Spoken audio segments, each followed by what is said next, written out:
Am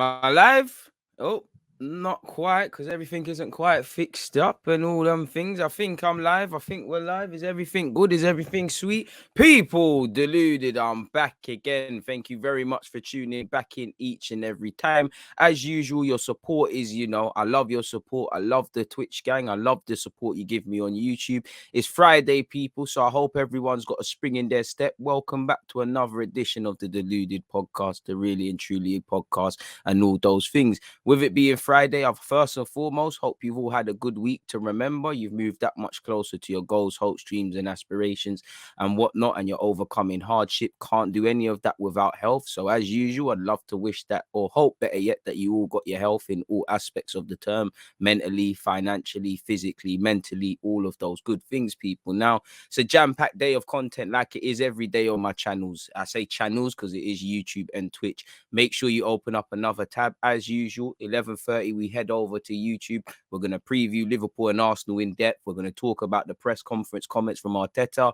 I think there's comments from Aubameyang. Pepe's been linked with AC Milan. Bare things to go over, people. So there's that. Obviously, if you haven't checked out the James Red, big up everyone that was on Twitch for the James Redmond thing. You can see it there, but it's on YouTube as well. The rerun of the stream I did with Mo is gonna be out, I believe, at 4 p.m. on YouTube. So there's bare content. 1 p.m. I've got a rerun of some Football Manager content. 4 p.m. we're here on Twitch for Football Manager content. We've got a cup final in the Cat Yarabel Cup, so it's suit settings, and obviously we've got PSG in the second leg of the Champions League, and we're still fighting for top 4. Tomorrow, as you know, it's watch along business as well. YouTube again. YouTube's your best friend. I'm going to do Leicester, Chelsea, and I'm going to do Liverpool, Arsenal, of course. So content. And then next week we're back with Champions League aspect. So you're getting midweek watch alongs and the rest of it. Obviously, throughout the course of this, we're going to talk about the Premier League. I'm pretty sure, you lot have seen a mad thing in the last few hours, people. There's been a whistleblower. He said everything. The one bit of relevance to me is obviously Arsenal players apparently are inhaling balloons, whether that's true or not. Bro, this brother spilled the beans on everything. I'm sure you all saw the Twitter space. If you weren't there, someone's made a thread, which we're going to go over of the stuff. And trigger warning, some of it is some of it is, I don't know the term, but some of it is disturbing in it. There's a lot of disturbing things we've got to get over. Footballers are moving very mad. Quincy Promes moving mad. Benjamin Mendy moving mad. Furlan Mendy moving mad as well, for what it's worth. Bare things going on, just bare mad things and whatnot, people. But we're gonna get into that in a second, man. And I see a couple comments. One love to the commenters as well. French football doing a madness again. Like you said, Space Molina, it's a madness, bro. Listen. Them man there, yeah, when they free up the realness like this, it's right, in it, because right is right and wrong is wrong. But we all know them man there don't live long. God forbid, touch wood, pause, bad man don't do them thing there. But he might not live long. Them man there, they get ghosted. It's just like the other whistleblower when he was doing footy leaks, slapped in the jailhouse. Like them man there, they take them out. Them man there know too much secrets.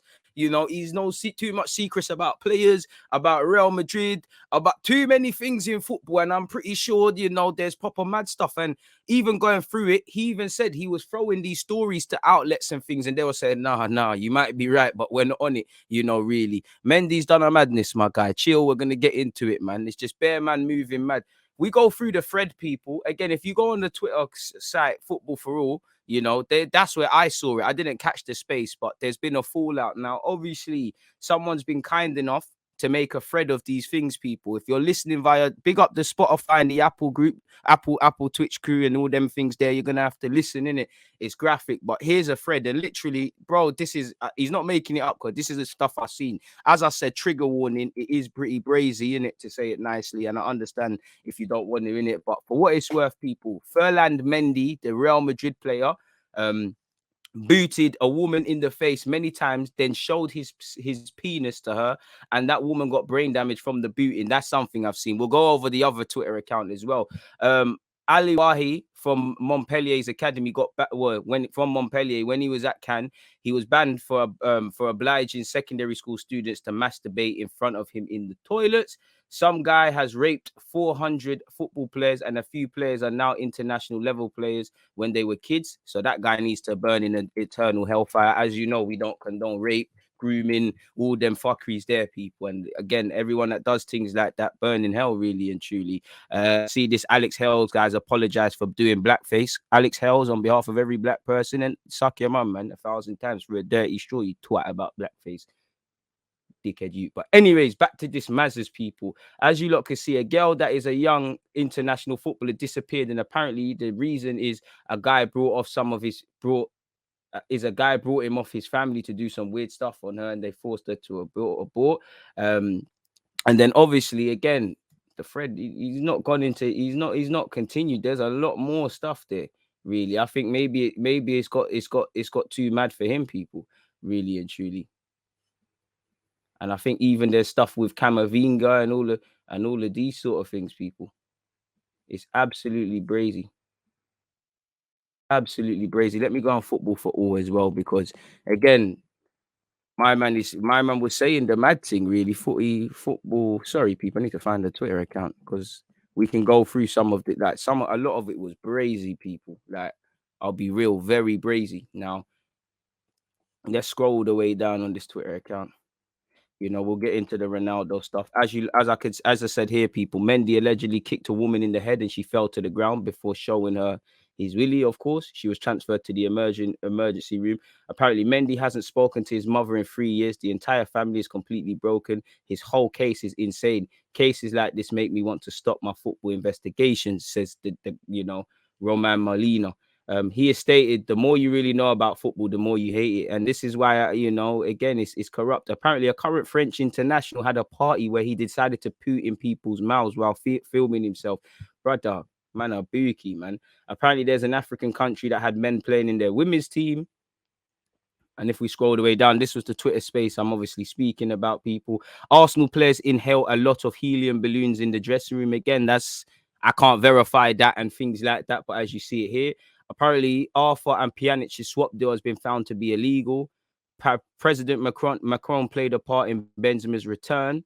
Fabrizio Romano's endorsed Romain Molina, so there's got to be some credibility. Benjamin Mendy has done unimaginable stuff, and Manchester City are reluctant to sign French players now, allegedly. A player pranked another player by introducing him to a minor and having him sleep with her. So again, obviously, if my man didn't know it was a young one, then something needs to happen in it. But my man who did the Mazza and calls this a prank, again, eternal hellfire for them, man. There, again, we don't condone rape, grooming, child acts, the Mazzas in it. We don't condone none of that. Al Qaeda allegedly uses football to recruit new members. An international coach was allegedly caught red-handed having raped 2 13-year-old girls in the competition. Why is he not named and shamed? Why is he not dead, first and foremost? And I think that's it. And obviously throughout the course of it, you'll see more stuff. It's nuts, bro. It's nuts. And like I said, trigger warning. It's brazy, very brazy. Keeping up the theme with brazy stuff, people. Quincy Promise, Dutch football star charged with attempted manslaughter. Dutch footballer Quincy Promise will be prosecuted for attempted manslaughter and assault over the stabbing of a family member last year. As you know, the Spartak Moscow player has been accused of seriously injuring a relative's knee in an attack at a family party last July, setting it at a family function. As you know, he was arrested, held in custody, obviously bailed. The 29-year-old denies the charges, but yeah, he's going to have to sort out his he's going to have to sort out his lawyers. Apparently, Dutch broadcaster NOS said Promise stabbed a relative just below the kneecap in front of several witnesses after an alleged argument escalated into a scuffle. Apparently, he suddenly came at me for reasons that were a mystery to him.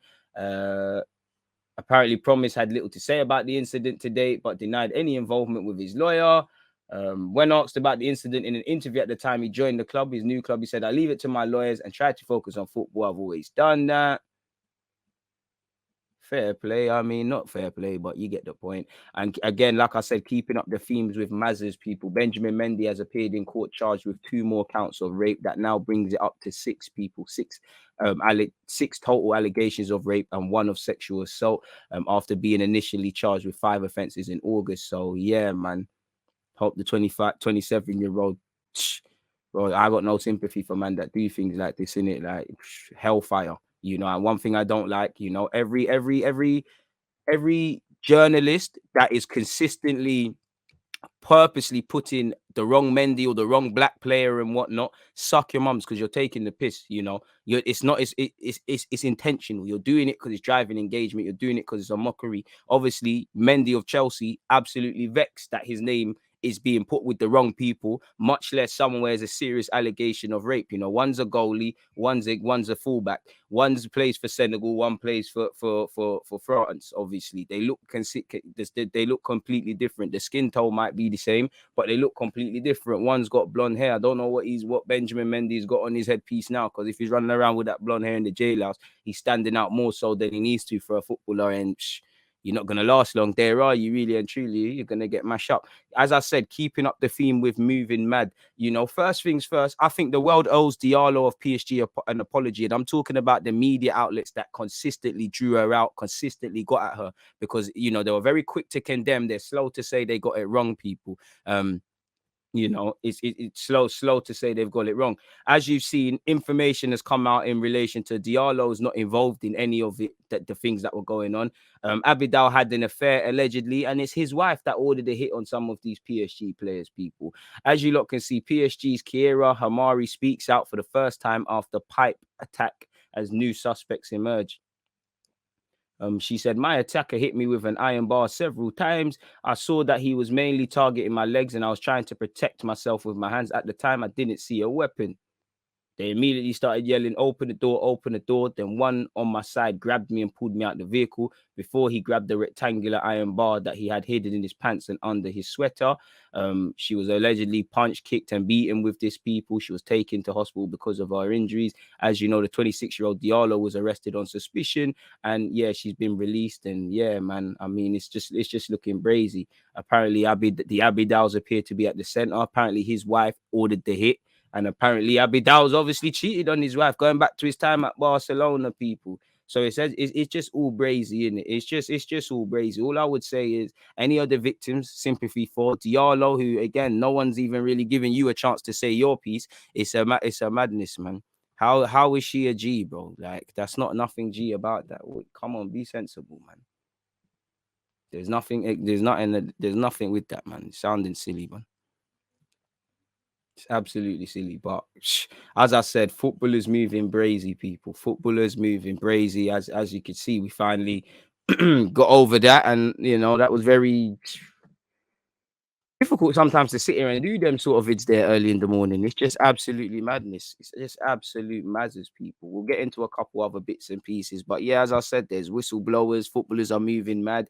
I've forgotten to say one thing. Apparently, on top of that, the Premier League have obviously announced their new deal in relation to what they've got going on with NBC, people. As you lot know, the Premier League and NBC signed a new 6-year deal to extend their partnership in the US until 2028. So this further confirms the Premier League, the money the Premier League makes, and the other leagues, they're golfed. And this is why I don't think teams can be against Super League. I think when you look at it, everyone's trying to grab money.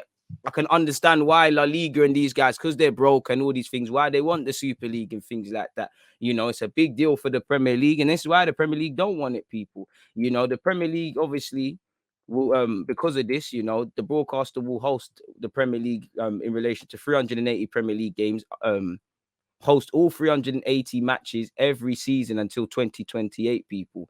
Richard Masters, the CEO, said our broadcast revenues over the next cycle will give stability and certainty to the game as a whole. And they've obviously promised to filter it down, which I don't know if it will give stability. It gives stability to you lot, maybe Prem clubs, but not the whole landscape of football as we know it, really and truly.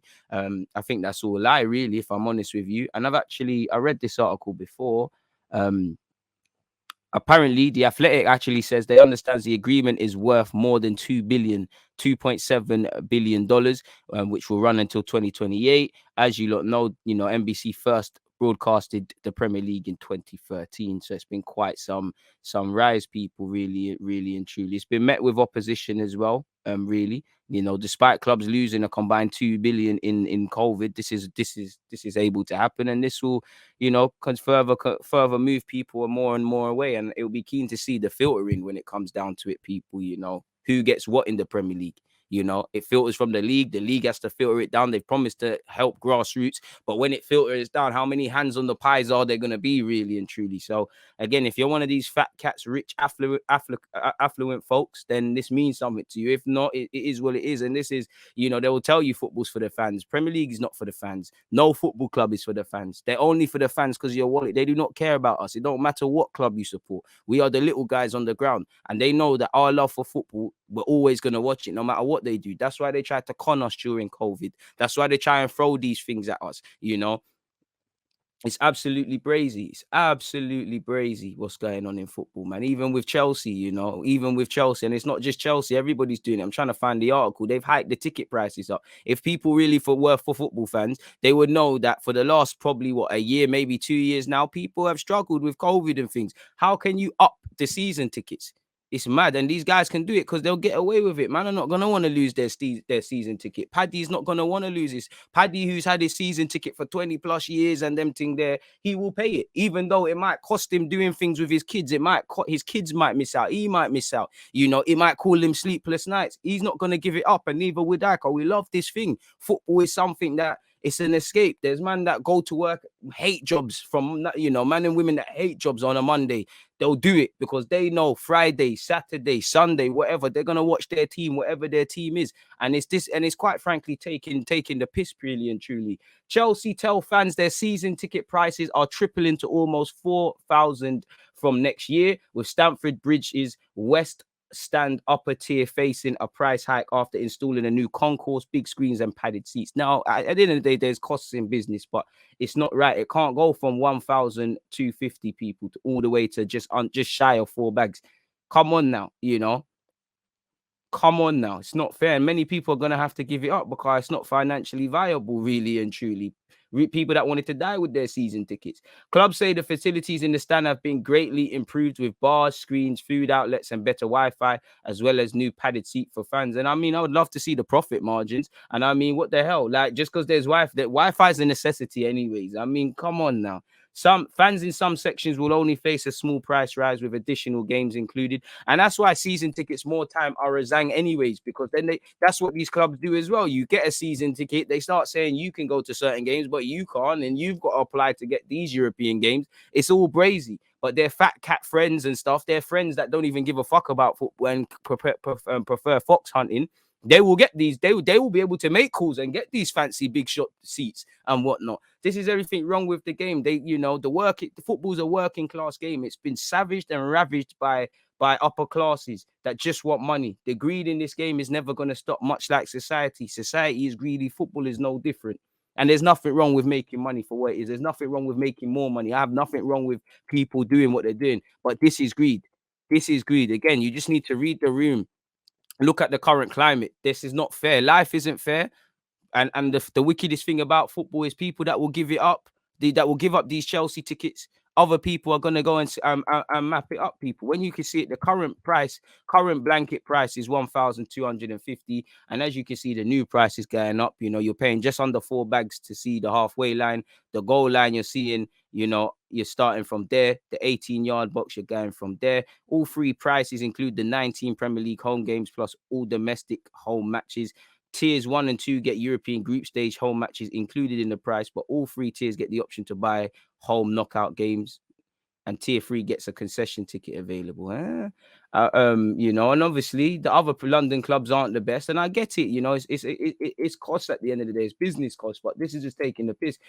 Spurs held that dubious honor with the top price season ticket at Tottenham Hotspur, setting them back 2 bags. Which again, I'm not even going to make the trophy jokes. Pardon me, but we all know. And apparently that's only rivaled by Arsenal. And again, one consistency has been with Arsenal is high ticket prices. You know, if only our consistency with hiking up prices and saying the same old attendances in the ground was reflected on the pitch, but you'd by all means you'd be able to. We'd be winning leagues and Champions League. By all means, you could charge all of this. And obviously, I'm sure it's not the same. It's not a different picture at many clubs. You know, it's crazy. They don't care about football. Football was gone a long time ago. It was lost. It's not for the fans anymore. And it's down to something's got to save it. I think the only thing that will save football is greed, you know. And what I mean by that is, you know, greed at some point, something has to happen. And I can't see football crashing. But when it does, it's going to be a brazy one, really and truly, an absolutely brazy one. Does the West Stand transform into a plane and take you to New York? It must do, bro. It must do. It must do. This is what I'm saying. It's mad grim, you know. Like you said, no one wants to lose that. People, you know, people have been having that for years. There's probably a man and wife out there that when they were 18 and that they had it. And then obviously, as you go through life, you have kids, you get married, you get new jobs, you do this, you do that, and the other. That's been the one consistency, you know. Life, there's not too many certainties in life unless you're a pagan or you have the luxury of not living in a country where you pay taxes. You know, we all have to make peace in that. You know, we've all got a timer. We're going to die one day. Everyone's going to die one day. How you die is one thing. What you do in between is that, you know, if there's life, there's death. We're living and dying every day. Our cells in our bodies are living and dying. We all have to meet death. As I said, taxes are probably an assurance in your life. You're going to pay taxes unless you're lucky enough to be born in a tax haven and things like that. And your football team, unless you're a pagan, you're not going to change your football team unless you're on some pagan thing. You're going to always, if you're Arsenal or you're Chelsea or you're Spurs or you're United or you're Barca or you're whatever, you know, you're that for life, blood in, blood out. And this is how they leverage it. They know no matter how much we say we don't care, we this, that, and the other, we're waffling for a week on YouTube and these things talking about Arsenal. We're spending money on stuff. If we're not spending money on the club directly, we're spending it indirectly. We're paying TV prices to watch the games and the rest of it, people. And football is a madness. You know, you got mad ticket prices, more time. You know, you're getting these little things come out with clubs now where you got to pay for certain games, especially the lower league teams, even paying to watch 23s, you know, even the non-league teams. I can't blame them because the money isn't there. But, bro, you know, man are trying to set you back 20, 30 quid to go watch Enfield Town and that. And I'm just using them as an example. It's a myth. You know, football's gone. It's gone. It's sad. It really is sad, man. It really is. Greed has effed this game up, man. Really effed this game up. On that topic of greed and Super League, a couple of days ago, I was actually meant to talk about Super League still. Where is it? What's this? That's the Hoffman thing. Sorry, folks. Give me a sec. I'll find this. Yeah, here we go. Speaking of that, Real Madrid president Florentino Perez has hit out at state-owned clubs for not selling their best players despite high transfer bids. As you don't know, Real Madrid pursued Kylian Mbappe, and their initial offer of 160 million was turned down. They offered up to 200. It didn't happen. Apparently, the Athletic was told that a second offer did not arrive, at least not formally, although there's been suggestions it came verbally. Apparently, Perez believes it's now easier to sign players from clubs like PSG who are owned. Believes it is now easier to sign players from clubs like PSG who are owned by Qatar Sports Investments when their contracts expires. And I mean, Mr. Wenger told man about this. Really and truly, he said the state-owned clubs don't sell their players. It's a madness. Now we offer 200 million for a single player and they don't sell him. When players' contracts when players finish their contract, it's better. So I mean, and Real Madrid are struggling, as is the whole of Spain, really and truly. So that just puts things into perspective. I think they're all greedy and they're all doing worries me. But when I look at the riches of the Premier League and what they've just said about oil states and countries backing clubs, I can't blame people for being on the Super League. For what it's worth, I don't think the Super League is a bad idea. I think some of the practices and some of the things they had was problematic. I do think it was a very emotive response by a lot of people, myself included. Oh, you can't have Super League, this and that. And then when I thought about it, it's like, why is that? I'm not saying I want it, but when you break it down, there's legitimate reasons for that. We all know the Champions League undercut a lot of clubs as well. So I understand it really and truly. So it's brazy, man. It's absolutely brazy. It's very brazy. Very, very brazy. So we'll have to see what's going on where that one's cooking, folks, man. We'll have to see how that one develops, and it's bound to be an interesting one. What a way to start this, man. What a way to start this. All these players moving mad is probably why Sir Alex Ferguson said he prefers to sign players with wives and kids, less likely to be in fuckery, I guess. I hear that, but footballers, bro, there's footballers out there that have been married for bare years and they're doing fuckery. And I know that for a fact. Bare man are doing fuckeries. Look at Ryan Giggs. I'm sure he had a calm life. He was on fuckery. You know, all of that, not all, but man are on stuff. But I hear it. More stability in that. He is, man. The ticket situation was so disgraceful from the club. That's why I respect how German clubs do their best to accommodate their fans and price their tickets low for everyone to go. It's true, but maybe if the if it wasn't just Bayern Munich in that league and it was a bit more neck and neck, I'd be keen to see what the German league looks like. If I'm honest, man.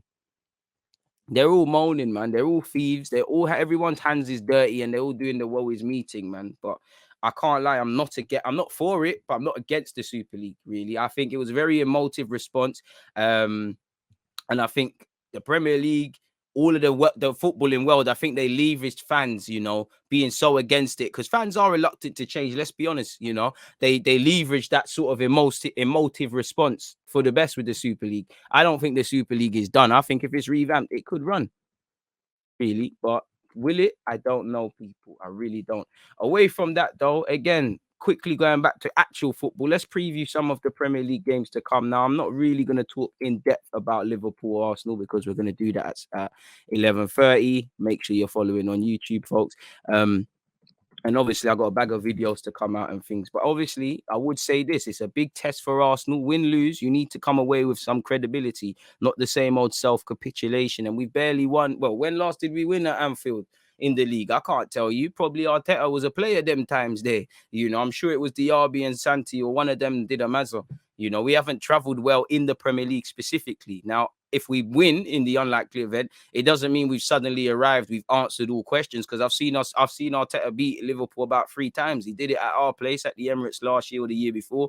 He's done it in the Community Shield. Forgive me if I'm wrong, and he's done it in the League Cup. So and we've beat big teams. So I won't say I learned too much. It's about the 38 game calendar for me. But it would. So yeah, if we win, I'm not going to get gassed. If we lose, I don't think it's all doom and gloom because you lot know we're 10 games unbeaten. Fans have been waffling. The minute you lose, it's irrelevant. And obviously, isolated to that 90 minutes, hold your L. What have you lot done right? What have you lot done wrong? But it doesn't mean we should just forget the previous weeks. Obviously, if they rock up like the Arsenal of the start of the season or historically, there's issues there. But it's all about credibility. All I want to see is that we have a goal. We push them. We respect Liverpool. We're going to have to defend for large periods of the game. But you have confidence. You don't sit there and admire. No matter, it's difficult. Salah, Trent, Alisson, Van Dijk, quality players all over the shop. They've won Champions League. They've won Premier. There's a lot to admire. But, football, it's not like, as I always say, it's not Formula One. It's a pretty even game. If you're faster or stronger than someone, it's due to genetics or you working hard. So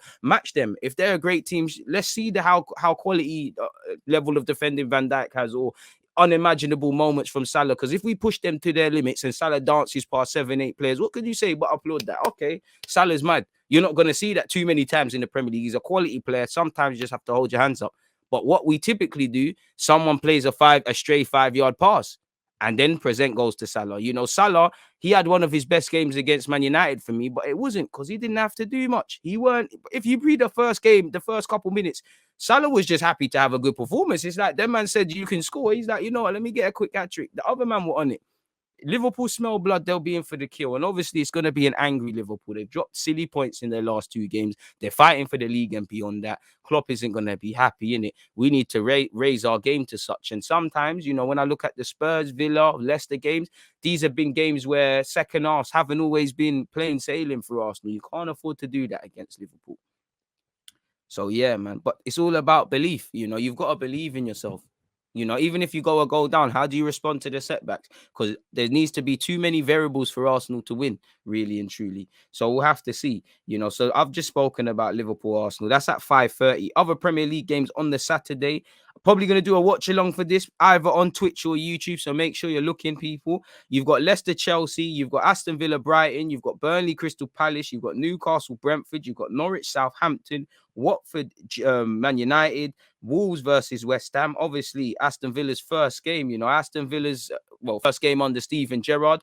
Got some comments that I want to go over about him in a sec. I think Graham Potter's reached some sort of milestone, really and truly. Let me actually confirm that. I'm sure I was quickly browsing today, people, before I came online, and I saw something about Graham Potter. I want to say 100 games, but it feels like he's he's got there. And I think Brian, Graham Potter's actually given an interview. He said the England job is the pinnacle, but reputations change quickly in football. Yeah, people. So yeah, this Saturday is Graham Potter's 100th game in charge of Albion. Great moment for him. Arteta just crossed that milestone. Obviously, as a manager, such is life. You could have 100 games and then 101 you're clipped, but to have 100 games in a job, you got to count your blessings. And I'm sure he wants to count his blessings on Saturday. That's his 100th game. I don't want to say it's the end of an era for him at Brighton, because it's not. But, that's 100th game. This is Gerrard's first game. Mr. Invincible with Rangers. He's always inevitably going to be linked with the Liverpool job, as long as Klopp's clearly not going to be there for the long term. Is that he's probably not going to be there 10 years from now, 5 years from now, etc. It's a chance to show things, really. He's giving it the big one. He said Aston Villa can get Europe and all these things, which should be their ambition. I saw someone say on Twitter, Gerrard's joined Aston Villa so he can learn how to win a league title from Ashley Young. The internet is mad, but that should be a good game. And actually, I wish that should be at 12, really. I know it can't change, but that should be at 12. I'd be keen to see Gerrard's first game. That's going to be brazy. Brendan Rodgers against his old team in Chelsea. I mean, it's a Leicester are finding their feet now. Chelsea need to win games. That should be a good game. Burnley Palace. I hope. Shout out to Cornet, but I hope Zaha and Gallagher can do the business for Patrick Vieira's team. Newcastle versus Brentford. Now that's a 6-pointer, if I'm honest. I think Brentford are slowly creeping and normalizing and creeping back into a relegation fight. Newcastle need to win. They can talk about buying people in January all you want. You could be done for by then. You could sign all you want in January. You could be mathematically done for. So they need to start winning games. You've got Dean Smith in his new role at Norwich against Southampton with Hassan Hutul. I'll probably back Southampton to do that at Carroll Road, but you never know. Dean Smith, fans are going to be buzzing. Players are going to be buzzing. New manager bounce. Get the Canaries singing. It could be something at Norwich for them. Watford versus Man United. Now, you'd expect, even as colossal as Man United have been, them to beat Watford, but you never know. Football isn't won on paper. And Watford, again, they did nothing against us. But again, if we didn't play on, if Josh King squares it for Ismail Assar, the game's a different game, really. So that's going to be low-key. That could be interesting. Wolves versus West Ham. Wolves are flying. West Ham, are flying high. So that's going to be an interesting clash. On the Sunday, people, you've got Manchester City against Everton, and you've got Tottenham Hotspur against Leeds. Come on, Leeds. I hope Bielsa can do it against Antonio Conte. Conte, I got a lot of admiration for you. Not why you're managing Spurs, though, man. Agendas. I hope you got a lovely set of hair. I hope they make you bold due to the stress of managing that club. I want to see you with less hair on your head than Lacazette or Pep Guardiola, really and truly. It's a brazy one. For Arsenal, I can't lie, I'm being a bit shameless, but are we low-key in the title challenge? And I say that, what? Goal difference means a lot in it, and we've got a grand old goal difference of 0. And you look at those above us: Liverpool have 20, West Ham have 10, Man City have 16, and Chelsea have 23. But we're on 20 points. We win, we're on 25. We're on 23 points, people. Sorry, I'm guessing about 25. If we win, we're on 23 points. We move parity, at least for 24 hours. We move level, excluding goal difference, with West Ham and City. So is there a mathematical title challenge on where Arsenal's concerned? I'm being so shameless, people. I'm playing. But on a serious note, it shows Europe's there if you want it, but it's 11 games. The table could be very different at 22 games, 11 games from now. Well, 10 games from now. You get the point, people. 23 would be 11, just about past maths.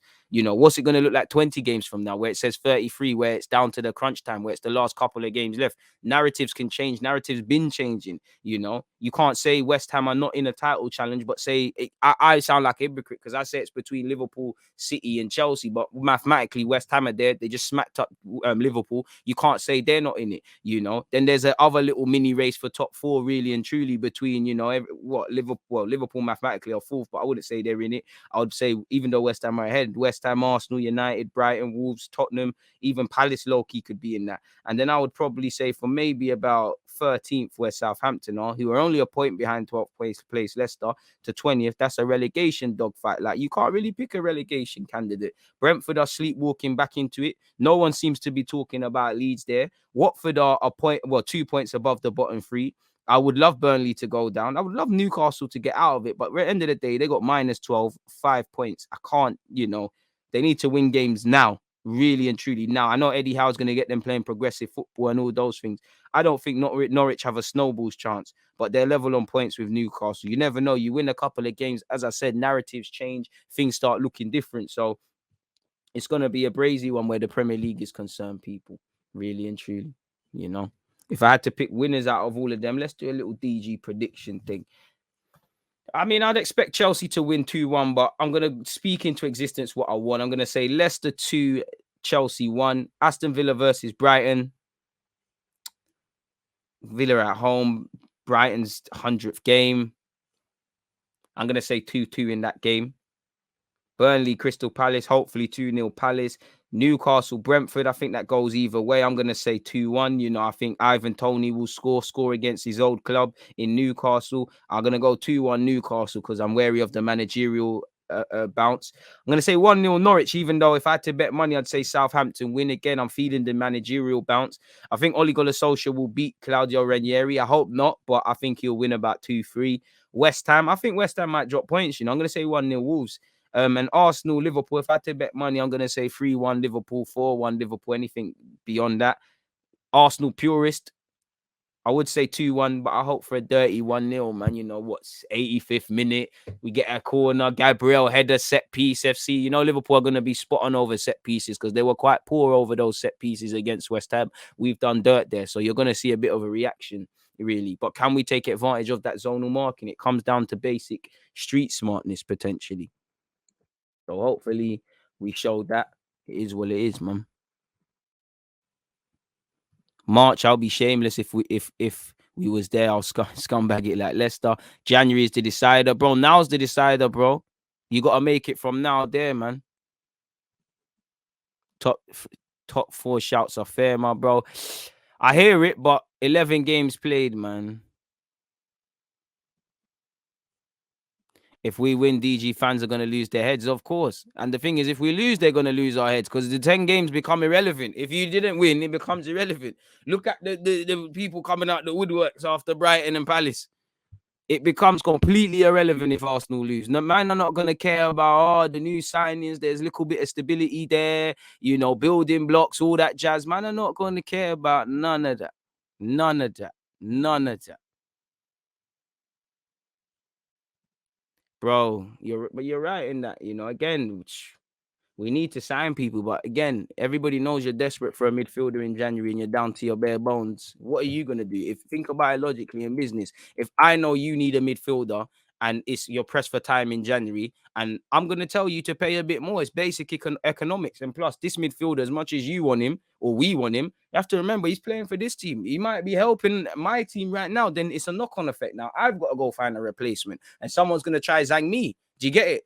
This is why January is difficult to do business, but I would love to hope that when it became clear, I think we was trying to buy midfielders in January. There was a couple of departures that could have happened. I mean, the summer, things didn't happen, innit? So a part of me thinks the club said, you know, all right, cool. You know, we've brought in who we've brought in. We're going to try a thing. We didn't do everything. We go again in January. So I hope that it's literally a case of just picking up the case files, re-wetting the ink and getting things done, really, man. Europa should be the minimum, man. Should be the minimum. I think we'll fall short in relation to the top 4. I'm not gonna lie to you. No matter how much Arteta is doing this building block thing and the rest of it, if he does not get Europa League minimum, because you're the first guy to finish outside of everything, you need to go. It doesn't matter this 10 game unbeaten run, what we do beyond that. If you do not get Europe, you need to go. You know, and that's me being harsh because I've previously said, and I still believe it. If you show me a way of playing and all that jazz, then I think you could stay. But I think man have to go. You know, no matter how much you say the competitive nature's there, Arsenal should really be able to get Europa League. If the manager can't, there's no, you know, you've spent money, you haven't got top 4, you're not able to get what you need to get out. You're going to be a good manager, I have no doubt about that, but we need someone because as much as I think Arteta is a wavy manager at times and he does a lot of things wrong, I do think certain gaffers could have got a lot more very quickly out of this squad, or specifically individuals, or show a tiny bit more of a DNA. I think there's sometimes a lot of unnecessary criticisms for Arteta, but I also think, you know, there's things he's been given luxuries for. I wouldn't quite say top 4 is an overachievement because we should be able to get that. But I hear what you're saying because I think I don't know where I stand, because I think for a while top four has been there and we've shanked it up. But on the same hand, you look at the naiveties of our young squad, the wholesale changes. It is an overachievement. I mean, if you get top four, it should be our ambition anyways, isn't it? So I won't sing your name to the rooftops, but you're right, man. It's an overachievement. I would say top four is an A-star season sort of thing. In fact, no, A-star would be top four in a trophy, FA Cup, Yarabel or something. I'd say an A would be, top four. A B would probably be top six. It's minute. In fact, I wouldn't even say a B. I'd say it's a C, really, because that's a minimum in it. It gives us more games to play. It gives me more watch-alongs. It gives us more finances. It keeps the squad happier. To be fair, I think Arteta's done well at that. Really, I just think that when I look at it, I think our squad, a lot of them ain't been around these corners before, and I think our inexperience will tell. And I do think, again, I'm very scared about midfield, because I think even if everybody's fit, midfield needed to be revamped and upgraded on. And now, we're hoping no one gets injured. Apparently, Partey's fit for the Liverpool one. Top four should be the target. Aim for the moon. You might end up around the stars, in it. That sort of logic, in my opinion. But that's just my opinion, really. So hopefully it is adapting, but and you don't know historically what Arsenal is going to turn up. Maybe that's the luxury of supporting this football club. One love to the Twitch gang, man. You lot are, it's amazing to spend the mornings with you guys here. Let's get into some Sly transfer news and all of these other things, people. Let me just make 2 timestamps. Transfer news. Ollie. There, let's say that was 53. Let's go through some of these articles as well, people. There's just so much. We can close that.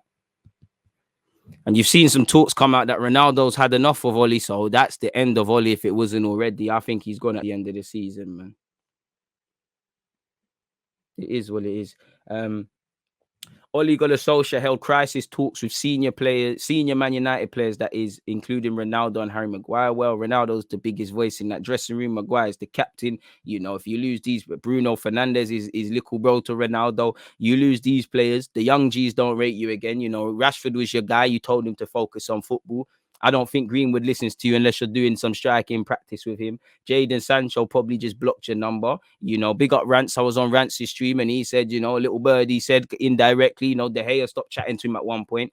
And, no one rates Oli. And it must be, you're a dead man walking, really, in a footballing sense. And it must be weird. It's almost like, I always give the example when football managers get like this, it's almost like you're attending your own funeral. Players know it's a biding time thing.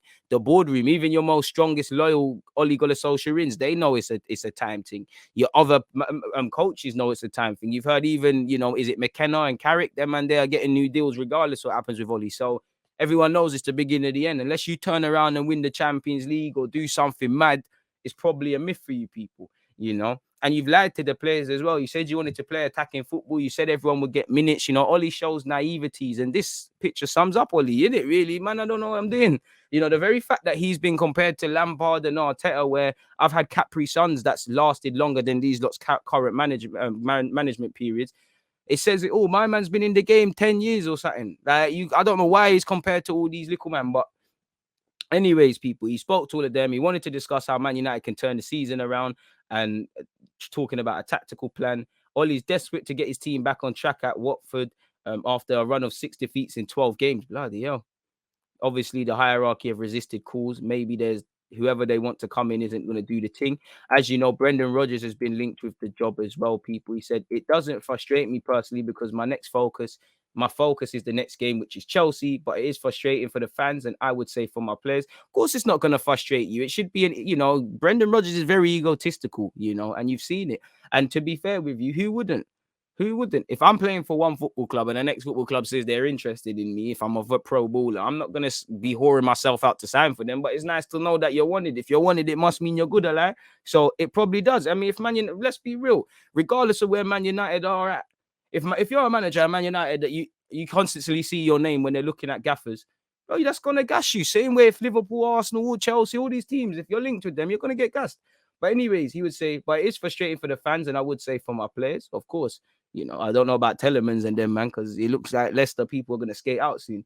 If anyone were to read what's been out there, that can destabilize. I'm the Leicester City manager, proud to be here and fully committed. All the other noise around that is something we cannot control. He also obviously spoke about the good relationship he has with Leicester's hierarchy people. And you've obviously seen today Lingard wants to leave in January after abandoning contract talks. You're so smart. Who told you he was going to play? Like, he was never going to play. Like, you're not levels like that. You should have stayed at West Ham. That's your thing. Or go somewhere else. You was never going to be part of this Ronaldo, Sancho, the wavy thing. It's a myth, people. You know, you're 28, you know, and you're still making silly decisions. And, you know, you could save yourself and probably bag yourself a World Cup spot if you go and play people. You started just one league game. You know, I don't really want to waste my live stream talking about people like Lingard that he's rubbed.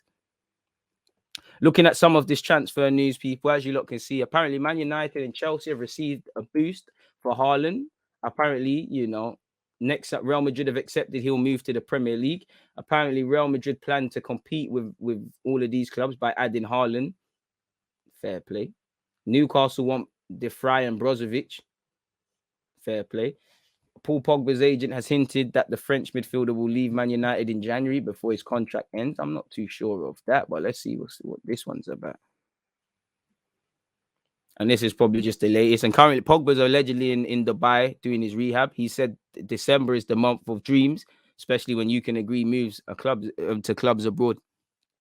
I mean, Paul Pogba's got to be the first player in Man United history to be signed in Buki scenarios, leave for free, get signed for big money, a world record transfer at the time, I'm sure, and then leave for free again, potentially.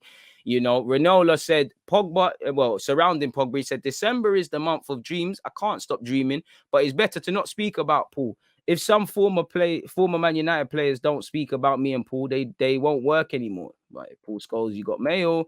It's too early to speak about Paul Pogba's contract. Let's see what happens. I can't stop anyone from dreaming, and he's been linked with Juventus, PSG, Real Madrid, everyone and their dog, really and truly. I've told you lot before, people. This guy is a quality footballer. Sammy Baybrook. He's a baller. You know, he plays for England at under 20 level, under 18 level. Sorry, he's a baller. Very, very good sort of deep line playmaker. Gets the ball moving. I think he'll make the grade at Leicester one day. And he's someone I need to do a video on, and I've said that before. Bale is still injured. So that's that. We'll cover some other transfer talk in a sec. Oh, well, we've already spoken about Lingard still. We don't need to talk. We don't want to talk about Mendy. We've already talked about that. Steven Gerrard, what has Gerrard said? What has Big Stevie said? Pause. What have you said? Gerrard wants Aston Villa to be playing in European club competitions again. Pardon me, what have you said? In terms of Liverpool, because we know he's playing them in December. In terms of Liverpool, again, I don't think this press conference should be about any other club but Aston Villa. I think we have to show respect to our supporters. I think everyone all around the world knows what Liverpool means to me, and my focus is very much on Aston Villa. I've said that I'm all in, and I can promise our supporters that that's the case.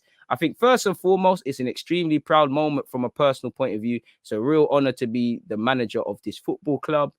Villa job is not a stepping stone. You liar. Not respectfully to Aston Villa, bro. The minute Liverpool say jump, you're going.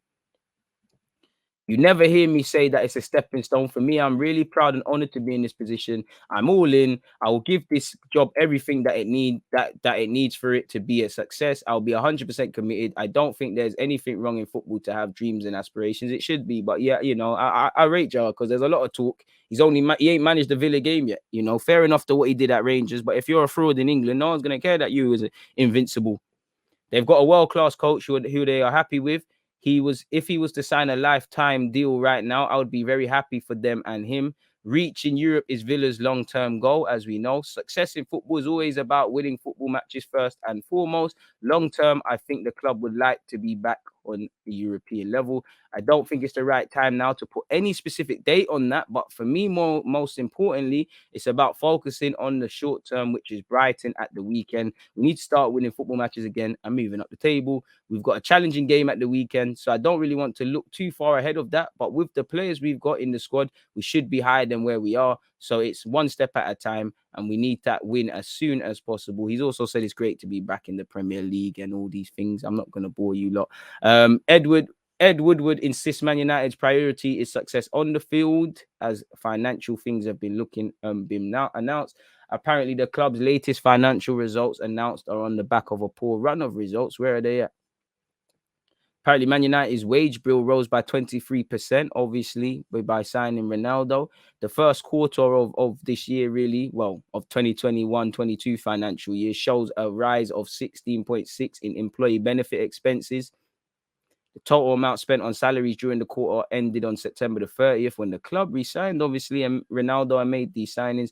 Revenue on the rise, but debt only slightly down, really. And this is for you finance people. So, yeah, it's not exactly rosy over there at Manchester United. Gareth Barry has been charged by the FA over alleged breaches of regulations, people relating back to Swindon Town. The FA said the 40-year-old is alleged to have breached regulations related to the ownership and or funding of Swindon Town FC. It comes with proceeds still ongoing against the Sky Bet League 2 club. Former owner and chairman Lee Power and all these people are in trouble, people. So, yeah, Gareth Barry, let's see what's going on, people. They have until the 1st of December to respond to such charges, folks. So it is what it is where that's concerned.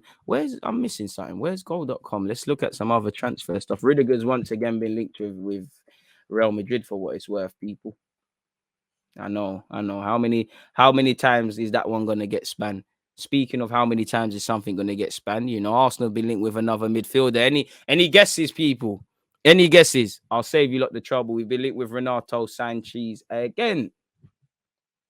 Ter Stegen snubbed the move to Newcastle. Arsenal are still keen on Renato Sanchez. Milan have targeted Nicolas Pepe. Barcelona want Azpilicueta, people. And Mbappe was on a different level.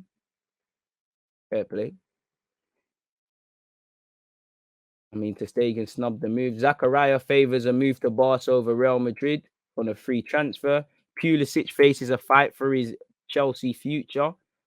Axel Witsel is wanted by Newcastle, and I'm sure at his age, you'd want to get a decent payday. Gavi's contract talks are close.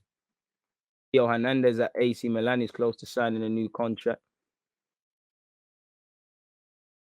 Sekou Fofana, he's decent. He's been all right in Liga. Tottenham are interested in Talisio. El Nene is set to leave Arsenal in January, and, well, he's going AFCON. But, yeah, it is what it is. Thiago Silva's eyeing a contract extension with Chelsea. Once again, Milan are looking at Pepe. So quite a dead day, really and truly. Quite a dead bit of transfer stuff, really. But what are you lot saying in the comments? Arsenal need a box-to-box. Wouldn't mind it. I think we needed 8 more than anything, but I hear that. He stayed for the vibes. Sancho had a blinder tweeting scary hours when Ronaldo signed trust. Love these early morning streams, DG. Part of my everyday morning routine. Shout out from Toronto every single time. I appreciate that. And you lot make it worth it, man. And, there's content galore. We go over to YouTube at 11:30. We come back here at 4 p.m. Sandwiched in between that. I got a video coming out with Mo. There's a video we're out already with James Redmond. There's a bunch of other content to come out. And tomorrow you've got watch along. So again, reminders, people, set your reminders on YouTube and Twitch. Make sure you're checking out the schedules. Make sure on YouTube you're checking out the community tab. These are your best friends. You don't do that, I can't help you, man. What else you lot saying? The Gerrard propaganda is strong. Arteta and Xavi, they all must use the same PR agency. They must do, man. They must do. But the thing is, that's what football's about. Football is all about potential. Everyone spends big money on an 18-year-old who's played 10 great games because of what he could be potentially. And the managerial thing is no different. Football is the weirdest game now. It's always potentially what you could do. It's not about paying for what you actually are at this moment in time, really. You play 10 games, someone will spend 100 million on you and as a young player, whether you're successful or not, because no one wants to miss out on the next star. It's always football's become hypotheticals now and never what man are actually doing at the time. And you couple that in with a lot of these footballers are multifunctional, but you've got wingers. How many? There's a couple at clubs, Martial, the example in my head, are you a winger or are you a striker? There's many of these guys. Certain times you look like a striker, then you're not. You got fullbacks. Are you a wing back or a fullback? Which again, you should be able to play both. Are you this? Are you that? Are you what sort of centre mid are you? What sort of striker are you? Again, the lines get blurred where football is concerned, in my opinion, man. I don't think anybody's surprised that football's dirty underhand tactics. Pogba leaves for free and they'll end up getting Rodgers and Yuri. mean, not the worst. And we're calling him Lingardinho. He just needs to go do some dances elsewhere and shout beans. And it was never gonna work. Like, he was never gonna get football like that at Man United. I don't know who gassed Lingard. I don't know what gassed him. You know, bro, you can't look at the squad. You're not gonna play. The only reason you're probably there is because you're homegrown and there's some love affair with you. You need to be moved on. And for Man United, well, they tried to sell him, to be fair. Lingard didn't want to go. That's 30 million gone out the door, really. Not that United need it, but it is what it is. But I can't lie, people. On that note, though, I think I've covered everything we're going to cover. It's been a fantastic live stream. Obviously, we had to talk about some rather gruesome things happening in football.